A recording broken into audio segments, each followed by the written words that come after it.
President of the U.S. Clay Target League, John Nelson, also is in charge in Minnesota, and maybe that's where the roots came from. John is with us on our broadcast. We get an annual update from him. And John, we're recording this on day 2 of the event. I think you told me yesterday, almost 8,000 participants in 9 days here, so a great event going on again. Well, again, it comes back to where we even had records years ago, that we made a great rebound after dealing with the COVID and distant learning, and here we continue to still be the largest shooting sport event in the world. And we did miss the COVID year, 2020. No, there was no state championship. There was nothing. Yep, and last year kind of got it going again, building the numbers back up, almost up to 8,000. So, are there new challenges that we're having this year? Other than it's a hot day as we record, and yesterday we thought it might rain, but any new challenges, new things that are on your plate right now? Well, what's been different this year, which we haven't done before, is because of labor shortages where teams are responsible for loading their trap houses this year. So that's a new thing, but teams are used to doing that every day. And so they've been terrific in complying to that, and it keeps things moving right along. And when you have 77 teams yesterday and 52 teams today, there's a lot of loading houses going on. For people that don't know, let's talk about how teams get put into conferences and classes, because it's different than what we know from regular high school sports. That's correct. So what we do is we team up conferences based on team size, not geographic location or school size. And so each class that we have that are participating up here in Alexandria are comprised of conferences of about the same size as the number of athletes. So in our early conferences yesterday, for an example, the average team size is probably about 12 kids. When we get to the end of the tournament, the average team size is about 75. Yeah, on the last day, we have 4 of our area teams from the KNUJ area on the last day. New Ulm's in there, but Nicollet, a town of less than 1,000 people, and I think Hastings is in there on the last day. So, I mean, it really varies.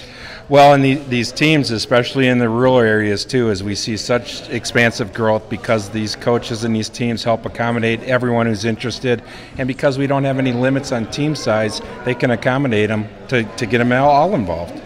How many schools this year had trap shoot? I know in our area now, every high school in our area has trap shoot. Last year, I think was the first year we had that. About 340. So when you look at Minnesota has about 500 high schools in it. We got a large, most of them, are participating in Clay Target this year. Okay, there are additional things besides the trap shoot. There's the 5-stand. Just a little bit about those other opportunities that some of the teams are participating in. Yeah, so beyond trap is a few years ago we added skeet shooting, which provides a different opportunity for kids to explore clay target shooting. And then this last year we added 5-stand and sporting clay. So again, it just provides a wider variety of clay target shooting sports for these kids, and each one of them has their own challenges. Lots of volunteers needed for this. Wow, in Minnesota here we have over 4,000 coaches and team staff members that are helping these kids, and we couldn't do it without them. Anything else you want to share with us and for our listeners and viewers in regards to State Clay Target going on? Again, this is John Nelson. He's president, overall guy for U.S. Trap Shoot. I guess I should ask, too, how many states have got it right now, but any other things you want to mention? Well, what's really happening is Clay Target's become one of the fastest growing school sports in America. So our league this year will host about 45,000 student athletes. We've had high school programs in 34 states. We have a homeschool program now that allows homeschool kids that can't participate on high school teams. We also have a college league, too, that's growing like leaps and bounds. And so the sport continues to grow. This year we'll have 1,500 teams participate. So again, it's one of the fastest growing and safest sports. So we continue to not have a single injury since this league started. The 3 priorities you lay out at the start of every day would be what? Safety, fun, and marksmanship, in that order. I think that's good for people to remember that as well. And in Minnesota this year, how many participated, not just here, but participated during the year? So in the state, we had about 12,200 participate in the whole Clay Target League, and that totaled up to about 345 teams.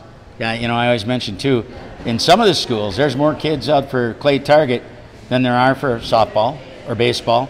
It's a big sport.